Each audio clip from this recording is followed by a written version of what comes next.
Hello, so for today I will show you my workflow for the second automation challenge, which is the inbound webhook. So just to briefly explain it, inbound webhook is like another application is communicating with HighLevel that something just happened.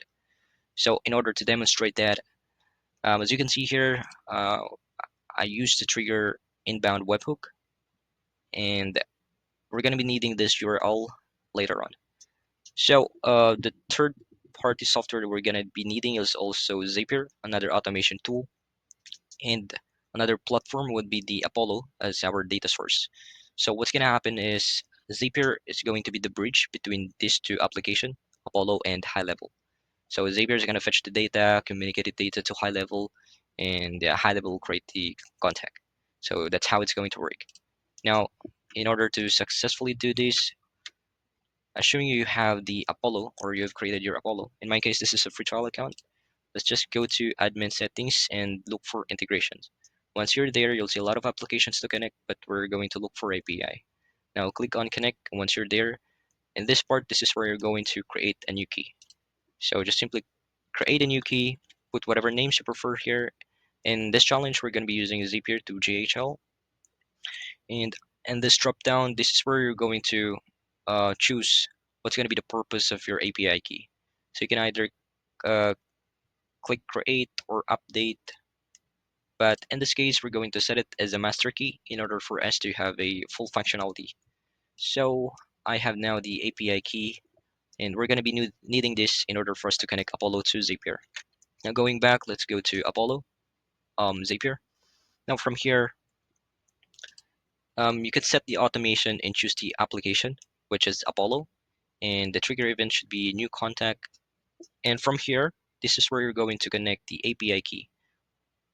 But to make it secure, you can just simply go to app connections and add connections. From there, search the application you'd like to connect and add connections. Now a new window will appear. From there, this is where you're going to paste the API key and the exact name you created for that API key. Just click on continue to Apollo, and once you're done, this is what you're going to get. This means that Apollo is now fully connected to Zapier. In order to test that, you need to go back to your automation, and under this account, you can now connect it here. Click on continue and do the test. Now, in order to successfully do the test, you need to go back to Apollo and choose whatever. You can create a contact or save a contact, and now Zapier will fetch the data. After that, you need to create another step, which is the webhooks by Zapier. So in this part, this is where you're going to paste the URL webhooks from your HighLevel. Now, going back to your HighLevel, you can copy this URL and paste it here. And for the payload type, it's going to be form, and we're not going to do anything in the data, but you can add a value pair. But in this case, we're not going to do anything about it. Let's just click on continue and do the test. And what's going to happen once you click on the test, if it's successful and you go back here, you should be able to see a new request, or you can click on this one. Now once done, you can now proceed to mapping.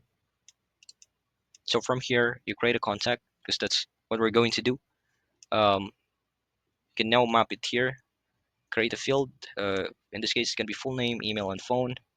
And it should be coming from exactly the inbound webhook trigger from Zapier.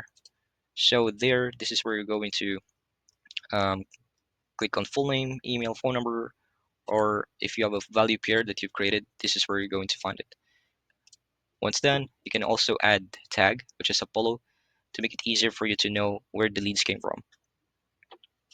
Now going back to Zapier, once you're done with this, you can now publish your automation. And now this time, let's try if this is now working. Let's go back to Apollo because this is where the data source will come from. So let's choose whatever names we have here. So I'm gonna choose Ernella and Henrik. So now we can either click on access email, or also we can just simply click on save.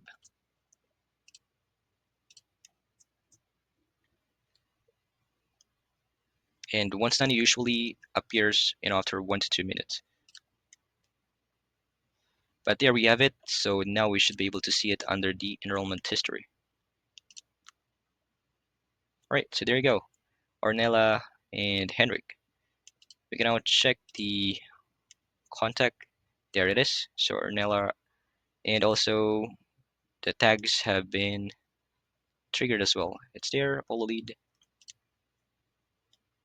Okay, so now we're done. That means that the inbound webhook are fully functional. We're able to successfully um, use Zapier as a bridge, and Zapier was able to communicate, fetch the data from Apollo and communicate to GoHighLevel. And that would be it. Thank you for watching.